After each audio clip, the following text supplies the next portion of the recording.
Olá, bom dia, boa tarde, boa noite, não sei quando você está vendo esse vídeo, esse devocional. Hoje a gente vai falar sobre 1 Coríntios 13, a carta que Paulo escreve à igreja de Corinto.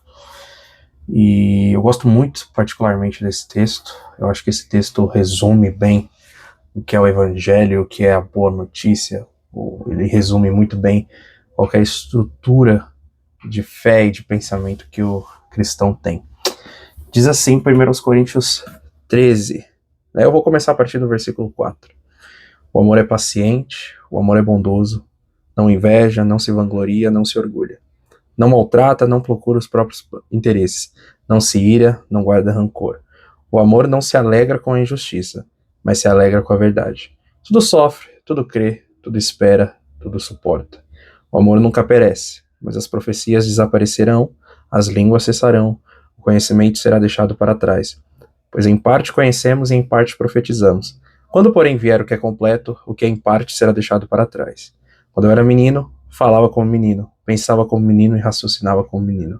Quando me tornei homem, deixei para trás as coisas de menino. Agora, pois, vemos como apenas um reflexo, como um espelho, mas um dia veremos face a face. Agora conheço em parte, mas um dia conhecerei plenamente, da mesma forma que sou plenamente conhecido. Assim, permanece agora esses três. A fé, a esperança, o amor, do qual o amor é o maior deles. Esse desenvolvimento de Paulo até chegar no capítulo 13, Paulo ele está falando dos dons, no capítulo anterior, no capítulo 12 ele fala a respeito dos dons do Espírito, então ele vai citar todos aqueles 9 dons e algumas características, só que a gente precisa entender um pouquinho sobre o que ele está tratando em Corinto. A igreja de Corinto é uma igreja que ela é cercada de pessoas com todos os dons. Então, assim, pensa numa igreja onde o Espírito Santo manifestava de uma maneira grandiosa, onde todo mundo era capaz em habilidade, capaz em dons. E aí Paulo lhe dá toda aquela estrutura de dons, fala, esse dom serve para isso, esse dom serve para aquilo, esse dom faz X, Y, Z, e vocês têm todos esses dons e buscam os melhores dons, mas... E aí ele tem um mas, que é o último versículo do capítulo 2. Eu vos ensino um caminho mais excelente. E aqui é onde eu queria tratar com vocês a respeito sobre o que é maturidade cristã. Paulo ele fala a respeito de todos os dons que um espírito pode manifestar, e só que ele diz que há um caminho mais excelente do que ter dons. Ser profeta, ter o dom de cura, ter sabedoria, ter conhecimento, realizar maravilhas, ter fé, são todas obras maravilhosas. São habilidades, são presentes que o Espírito Santo de Deus nos concede. E desenvolver isso e ir em busca disso é algo grandioso, maravilhoso e de grande proveito para a igreja de Deus. Inclusive, Paulo vai dizer que o Espírito ele manifesta os dons de acordo com a necessidade da igreja. Então, se a igreja precisa de um profeta, precisa de alguém sábio, de alguém com conhecimento, de alguém que realize maravilhas, com fé, e todos os dons necessários, o Espírito Santo concede conforme a necessidade da igreja. E Paulo está falando, isso é excelente, busquem esses dons de acordo com a necessidade da igreja. Mas eu ensino para vocês um caminho ainda mais excelente do que ter esses dons, ter essa habilidade. Eu ensino para vocês o caminho do amor.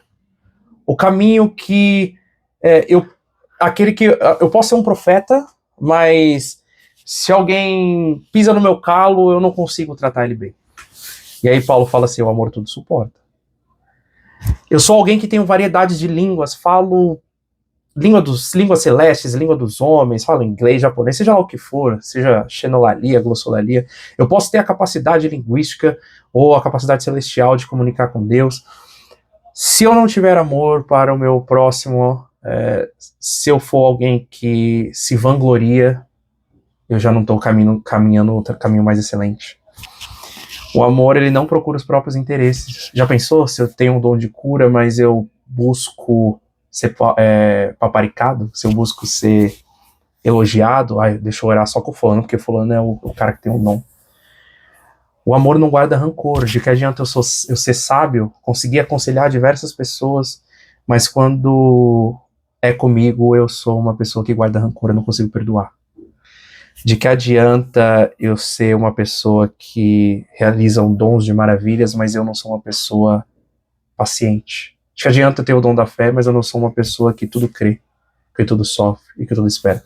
Então Paulo, ele começa a desenvolver as características do amor de uma maneira excelente. Talvez o tratado mais excelente da história sobre amor é Paulo que se desafia a escrever, e você pode ler qualquer coisa, qualquer literatura, qualquer poema, qualquer poesia, etc., a respeito de amor, você não vai encontrar um refino tão grande como esse que Paulo ousou escrever. E Paulo vai dizer que o amor, ele nunca perece. O amor, ele permanece para sempre.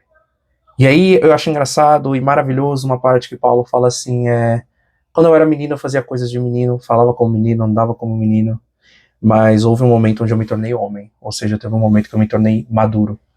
E eu descobri que a realidade da vida, a complexidade da vida, não é como eu enxergo, não é como eu acho que é. Mas a realidade da vida, ela só pode ser vivida, encarada com amor. É necessário que eu tudo suporte, é necessário que eu creia, é necessário que eu consiga perdoar. É necessário para minha vida, para minha maturidade, que eu consiga suportar o meu irmão em amor. Se eu não consigo conviver com o meu amor, com o meu próximo, com o meu irmão, com aquele que eu não conheço, até mesmo com o meu inimigo, eu não aprendi o que é ser maduro. Eu ainda sou uma criança na fé. Eu ainda sou alguém que está engateando, fazendo coisas de menino. Porque eu nada mais sou do que um mimado, ou uma pessoa... Às vezes é muito comum a gente criticar, fulano nasceu rico, fulano é mimado, fulano é bobo. Mas e os crentes que tem dons? Fulano prega bem, fulano ora e cura, fulano é profeta.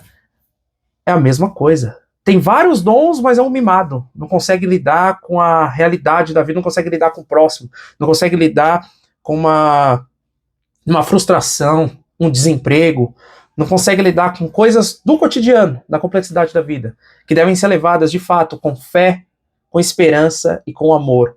Só que o maior deles é sempre o amor. A melhor resposta que eu posso dar para a complexidade da vida, a melhor resposta que eu posso dar para os meus problemas é o amor. É tudo suportar por amor a Cristo. Por amor a Cristo eu suporto o meu irmão, por amor a Cristo eu suporto o sofrimento, a dor, muitas vezes a desesperança, uma morte, um luto.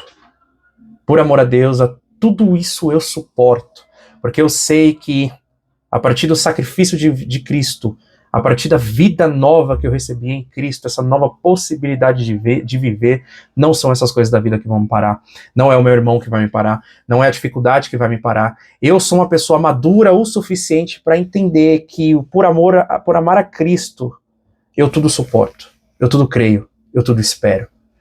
Por amor a Cristo, eu entendo que eu não tenho que guardar rancor. Por amor a Cristo, eu entendo que eu não me alegro, não devo me alegrar com a injustiça, mas sim com a justiça. Por amor a Cristo, eu entendo e tenho maturidade o suficiente para entender que a vida é difícil e que no mundo a gente vai ter aflições, no mundo a gente vai ter dificuldades e muitos problemas. Mas por amor a Cristo e amor ao meu próximo, eu tudo suporto, eu tudo creio. Esse é o amor, esse é o Evangelho. Essa é a proposta de Cristo, e é o que Paulo tenta resumir e detalhar aqui.